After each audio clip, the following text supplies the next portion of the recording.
Ghana ahead of tomorrow's game. I am here with the head coach of the Black Stars, Otto Addo. For the next 2 minutes, I would like those who want to take pictures to proceed, and then we will start the program.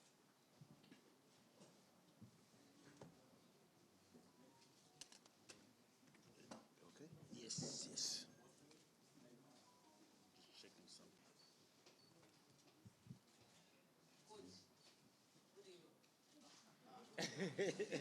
Hey, are we starting already?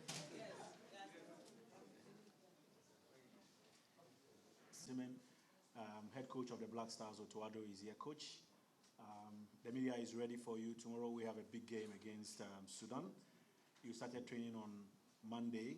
Today you have a full house. All your 25 players have arrived for the game. First of all, tell us about your impressions so far before we take the questions. Yeah. Good afternoon or good evening, everybody. I think so far we had some good training sessions. Surely we had some injuries, some sicknesses of players where we had to replace players, and I'm happy that those who we called could follow up and come quick as quick as possible. So they're all there now, and yesterday we had a good session, and hopefully today as well. Keeps me thinking positive about the game. I'm looking forward to the game to change things around, happy that we made it, or the GFA made it happen, that we could play in Accra. Okay, colleagues, time for your questions. Everything in life. We always have to thank God and to pray that we are still alive. And I'm praying and I'm thankful that I'm healthy. Tomorrow I can be gone, so there's no assurance for anything in life. But there's a high probability, I think, that we win. And it comes with preparations, it comes with consciousness. And so I'm very, very, for me, even when I was playing, to get success, it's always on the other side of fear. So I fear God, but that's it. And for me, I'm fearless. And if our players will get or have this attitude and show the passion and they will be fearless, then I'm very, very sure that the probability is high, very high, that we win. Nevertheless, and this is also, I think, why we love football. In football, anything can happen. I've played so many games also as a player, and I said it before, we played with Borussia Dortmund, we were German champions, and then we played against the 5th division team, and then we lost. So I know anything can happen, but the probability that we lose is very, very low, I think, if we do our homeworks, if we are concentrated, if we play together as a team. And I think if the players, and those are the most important persons, if they fulfill and work together as a team and fulfill what our plan is and our tactics against Sudan. The other question was what? The other question was conceding. So it's almost every game. It's way too simple to try and point out one player. Way too simple. So I think I said it again, the defense always starts at the attack. And we have to learn. It's not only the way we defend, but it's also the way we finish actions. So sometimes we play around too much. And I know that sometimes the spectators, they like it, they love it. If somebody maybe can go forward, you go back, you put the ball over the other player, and everyone will be, hey. But, we don't go anywhere with this. We have to be more straight, we have to be more effective, and we have to finish our actions. Because one thing which is very, very clear, I strongly believe that Sudan have 2 chances,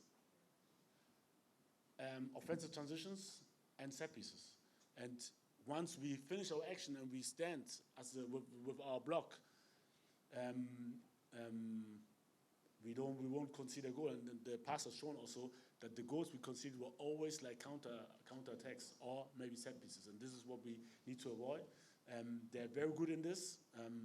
They are leading in their group, so it's not that we should underrate them. They are leading the World Cup group with Senegal and Togo and DR Congo in the group. So it's not like it's a cheap team. And all the statistics you're bringing up from the past, to me, really irrelevant, because the times have changed, and you see it everywhere that the so-called small countries, they can beat the so-called bigger countries. So to compare these times, maybe when I was playing or now, it's not fair. You know, it's for me, like I said, it's also irrelevant, because we have to look forward, we have to look and see what we can do to win this game, and that's all. Muftau. We never use it as an excuse. I'm sorry to interrupt you, but we never, and I never said it was because of the pitch. We complained about the pitch after the Mali and Central African Republic match. And surely we were disappointed that it didn't get better when we came there. But this is maybe like from 1,000 details, one detail of a reason maybe, but it's not the reason why we lost. All right, Coach, we understand that you enjoy that free-flowing type of football, so you need a good pitch. The question is, do you think... Okay, so for us, to be honest, the most important thing is to have water on the pitch so that the ball can go fast. And surely, I mean, even if we don't want to be, so number one now, we have 1 point, so we need to play forward. There's no way we can not play football.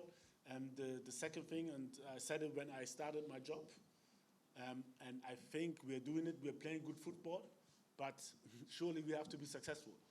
And yeah, we have to improve in that. We have to, if we see the last match especially, we have to show much more passion, especially also against the ball. So it's, I mean, to play good football is one part, but there's another part is how we defend, how we show passion against the ball, how we press, how we are aggressive against the ball, how we coach each other, how we push each other. And there's lots of space for improvement. The pitch is okay. Surely it could be better, but it's much, much better than the last time when we trained here. Coach. Then was what again? You know, I'm very sorry. I'm getting old. You know, this, what was the first question? What?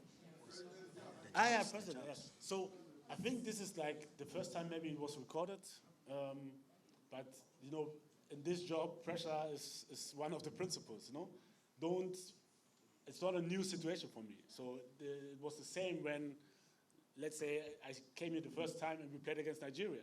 So the president had a talk because it was a crucial situation if we could qualify for the World Cup or not.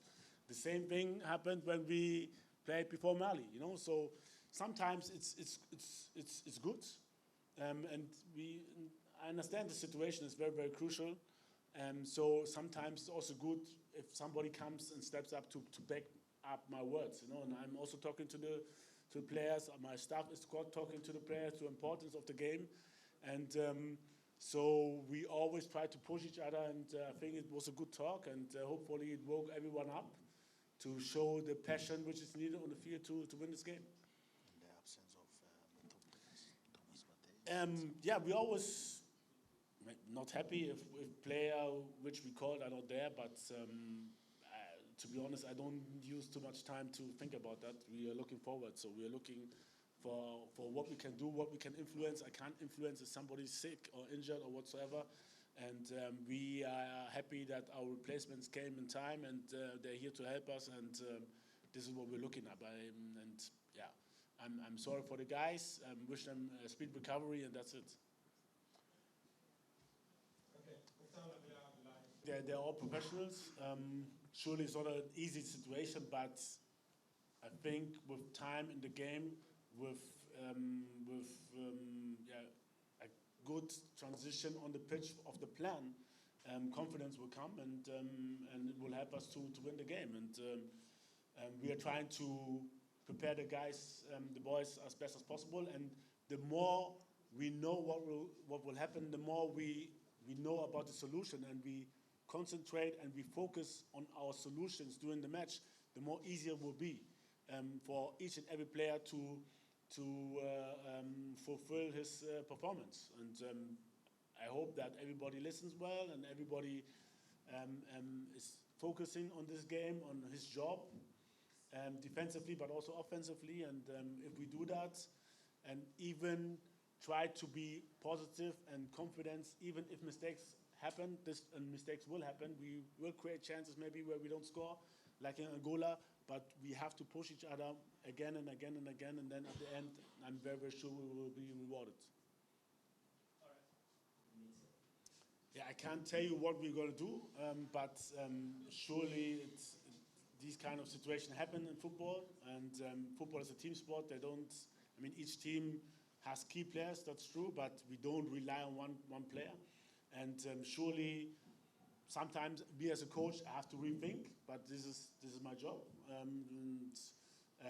We have different solutions, which how we could play, and we as a staff, we discussed it, and I chose one at the end, and I'm very, very sure it will work. And we are not thinking too much about the players who are not here. It's more about the players which are here, their qualities, and how we can install them to perform their best performance and to help the team to win. Gentlemen, we don't have much time, so please let's. Kudos will lead the team. I think I said it before. I don't know. I'm not quite sure if that he will be the second captain, and so for this reason he will have the captaincy. And for us, and I think I don't know if I said it before, but it's about leadership and responsibility. It's not about having the captaincy. It's about all the players. And sometimes, and this will take time, I know for sure, but me having the comparison, let's say Europe or Germany and Ghana, especially, I think there are a lot of things we can change. And I know traditionally this is good off the pitch. We have like a lot of respect, especially for elder players, but on the field, everybody's equal, and we have to get to. I think should be the evolution, that we get to a point where, I don't know, Ibrahim Osman, 18, can tell Iñaki Williams to do more, to push him, in a positive way, not in a negative way. What are you doing? So, like, come on, you can do more. Come on, Iñaki, do more. To address something on him, to demand something.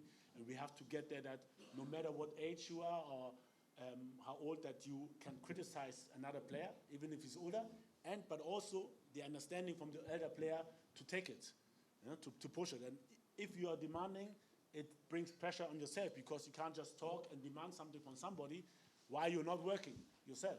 So this will elevate the whole team up to another level, and with this passion, even you can just win games. Even maybe you're not playing a good football or whatever, but with passion and with willingness to win and to the aggressiveness in the duels, a lot of things can be changed during the game. How many people do we have in the queue, please? What has been done? I can just talk about our crowd, because we're here and they did well. And it's difficult for me to talk about things which I can't influence. We can just sometimes address things, but it's not in my hands to renovate or not to renovate or whatever.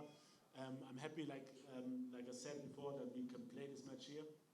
I think the national team has been playing here for a long time, and I'm happy that we're here, that we're at home, that hopefully we get the support from all the spectators. And even sometimes during the game, things can go bad. Like, let's say the first time against Central African Republic, we were 2-1 down. 2-1 down. And Kumasi was still supporting us, and this is what I hope, because we need the support. We have a lot of young players, and we need the support, the full support of the whole Ghana to win this match.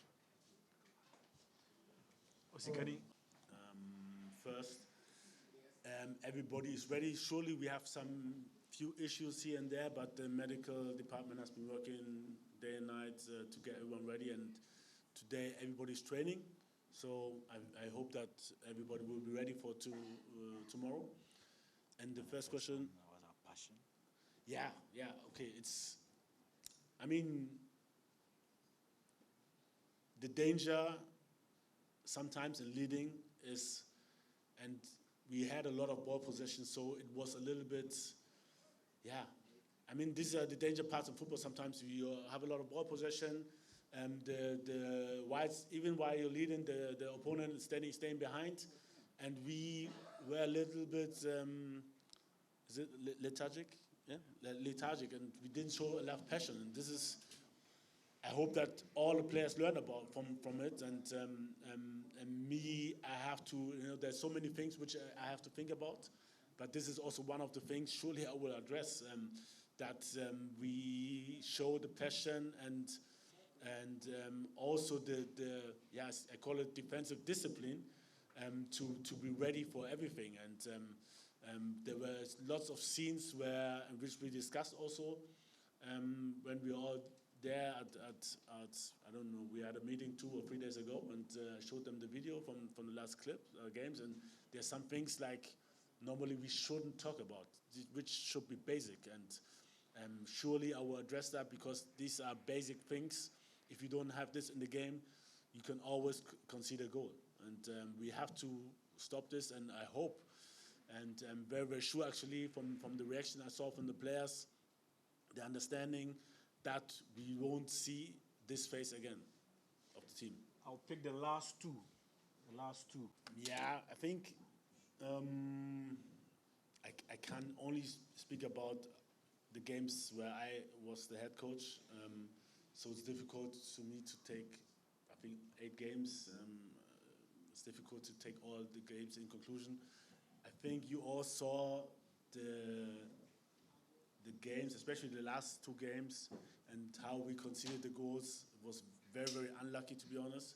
But you're right, it's a thing of concentration, and it's a thing of, like I said before, pushing each other, having everyone accountable. And it's difficult for me as a coach to say it or to give these things out from the sideline. So the boys have to push themselves. They have to be ready themselves to defend every corner, even if it's in the last minute or last 2 minutes, to be responsible for each and everyone for his part in his position. And this is what we need to do. We need to talk to each other. We need to have everyone accountable. We need to have a certain defensive discipline to avoid late goals. Gentlemen, sorry, we have to end it here. The coach is late for training. Hopefully tomorrow after the game, of the game.